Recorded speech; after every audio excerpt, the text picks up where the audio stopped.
नमस्कार मंडळी. तर चला आपण बनवूया आज करडईची गुणकारी चविष्ट आणि पौष्टिक भाजी. तर त्यासाठी मी करडईची भाजी स्वच्छ निवडून स्वच्छ पाण्याने धुवून घेतली आणि चरचर इथं कापून घेत आहे. कापून झाल्यानंतर मी गॅसवरती कढई ठेवली आहे. त्याच्यामध्ये तेल टाकलेलं आहे.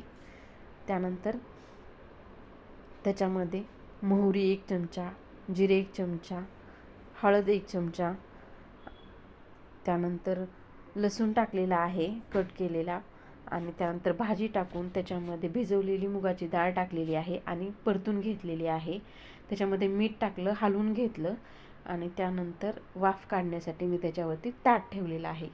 तर 10 मिनिटांनी मी बघितलं तर भाजी शिजलेली होती. त्यानंतर मी त्याच्यामध्ये थोडंसं कूट मिक्स केलं, ते परतून घेतलं आणि ओवीसाठी थोडीशी मिठाची भाजी काढून घेतली. त्यानंतर मी त्याच्यामध्ये तिखट मिक्स केलं, परतून घेतली भाजी आणि बघा कसली भारी चविष्ट भाजी तयार झाली.